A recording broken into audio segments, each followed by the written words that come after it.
کہ سب سے پہلے تعلیم اور تعلم وہ ذاتی خرچ سے ہٹ گیا ہے، ذاتی کمائی سے۔ جب ذاتی کمائی سے ہٹ جائے گا تو پھر معلم متعلم دونوں کا مجاہدہ ناقص ہو جائے گا۔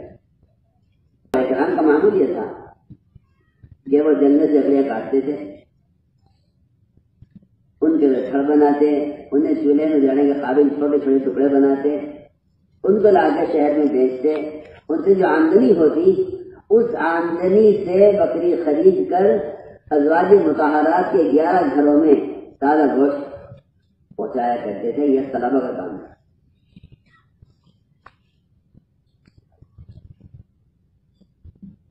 یہ طلبہ کا ہمارا ایک معلم ہے، ہم اس کے 11 گھروں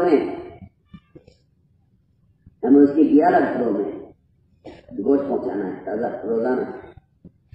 آپ اس اندازہ کیجیے، یہ طلبہ اپنی اخراجات کا بوجھ ڈالتے تھے مدرس پر، بلکہ مدرس کی 11 بیویوں کا بوجھ خود اٹھاتے تھے کہ ہم نے اس کو فارغ کیا ہے پڑھنے کے لیے، تو ہم اس کو فارغ کریں اس کی اپنی گھریلو ضروریات سے، ہم ان کو فارغ کریں۔ یہ بن جاتی ہے تو وہ ایک عادت اور ایک عذر، ایک معمول بن جاتا ہے، اس سے آدمی سیر کر سوچتا نہیں ہے۔ اس لیے فرمایا کہ سب سے پہلے مخلوق کے مال سے استغنا اختیار کیا جائے علم کے حاصل کرنے کے لیے۔ ایک بات درمیان میں عرض کر دوں،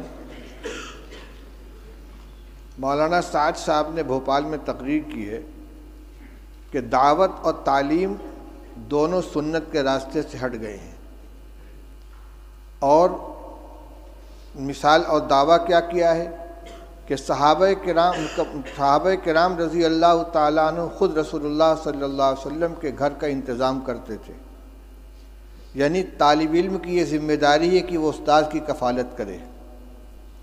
کہتے ہیں کہ صحابہ جنگل جاتے تھے، لکڑیاں کاٹ کے لاتے تھے، اس کو جلانے کے قابل بنا کر فروخت کرتے تھے، اور رسول اللہ صلی اللہ علیہ وسلم کے 9 گھروں کے اندر تازہ بکری کا گوشت روزانہ پہنچاتے تھے۔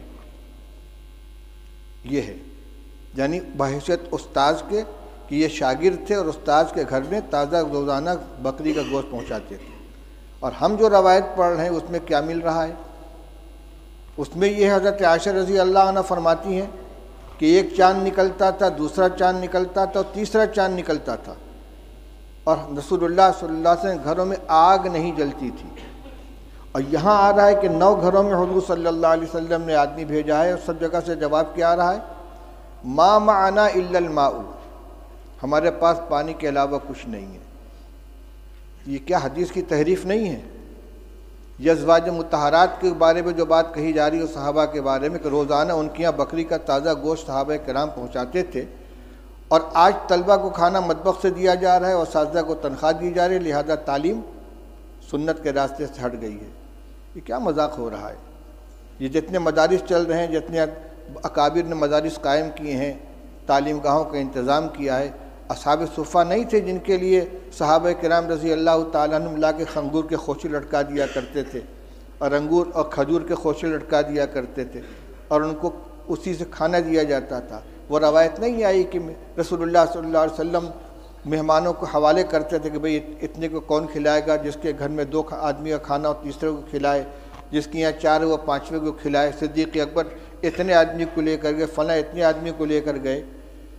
اور حضور صلی اللہ علیہ وسلم کے ساتھ جو تعلق تھا صحابہ کرام کا، وہ صرف استادی و شاگردی کا تھا کہ اس کو اور صحابہ کرام رضی اللہ تعالیٰ عنہ خود پیٹ پر پتھر باندھتے تھے، رسول اللہ صلی اللہ علیہ وسلم بھی پیٹ پر پتھر باندھتے تھے، 2 باندھتے تھے۔ لہذا یہ کبھی اتفاق سے کوئی جزیہ پیش آ جائے اس کو دائمی معمول بنا کر پیش کرنا، یہ تو تحریف ہے کہ سنت کے راستے سے مدارس ہٹ گئے ہیں، نہ دعوت سنت کے راستے پر بچی، نہ تعلیم سنت کے راستے پر بچی ہے۔ کس قدر خطرناک چیز کا مطلب یہ کہ عوام کو یہ سمجھا دو کہ مدرسے جو ہے سنت کے خلاف چلے جا رہے ہیں، لہذا عوام کا رشتہ مدارس سے بھی کٹ جائے اور علماء سے بھی کٹ جائے۔ یہ انتہائی خطرناک رجحان ہے، جو اس کا مطلب یہ کہ سب کو باطل تنظیموں کے حوالے کر دیا جائے، ان کو نہ مدرسوں سے تعلق رہے گا عوام کا، نہ علماء سے تعلق رہے گا، پھر بھیڑیا آئے گا اچک کے لے جائے گا ان کو۔ اس پہ مجھے یہ یاد آیا کہ صحابہ حضور صلی اللہ علیہ وسلم نے ایک مہمان کے لیے گھروں کے اندر کہلوایا ہے، تو سب جگہ سے یہی شکایت آ رہی ہے۔ حضرت انس رضی اللہ تعالیٰ عنہ کی روایت پڑھ چکے ہو کہ بدبودار جس میں مہک پیدا ہو گئی تھی، ایسی چربی لے کر حضور کی خدمت میں پہنچے ہدیہ کے طور پر، اور کہتے ہیں کہ رسول اللہ صلی اللہ علیہ وسلم کی 9 ازواج مطہرات تھیں اور کسی گھر میں کھانے کو نہیں رہتا تھا۔ آپ نے وفات کے وقت 30 سا جو یہودی سے ادھار لیا ہے، اپنی ذرا اس کے پاس آپ نے رکھی ہے۔ کس زمانے میں یہ گوشت دیا جاتا تھا بھائی کہ وفات کے وقت حضرت عائشہ حضرت رسول کریم صلی اللہ علیہ وسلم مقروض تھے یہودی کے، اور غلہ تھا۔ حضرت عائشہ رضی اللہ عنہ کی روایت پڑھ چکے ہو کہ آدھا وسق جو تھا میرے پاس، رف پہ رکھا ہوا تھا، اس میں سے میں کھایا کرتی تھی، ایک دفعہ تول دیا تو سب ختم ہو گیا۔ یہ جو کو کھایا جا رہا ہے پکا پکا کے، اور یہ تازہ گوشت روزانہ پہنچا رہے ہیں۔ افسوس ہوتا ہے اس طرح کی حرکتوں کے اوپر۔ چلو پڑھو روایت۔ فقال رجل من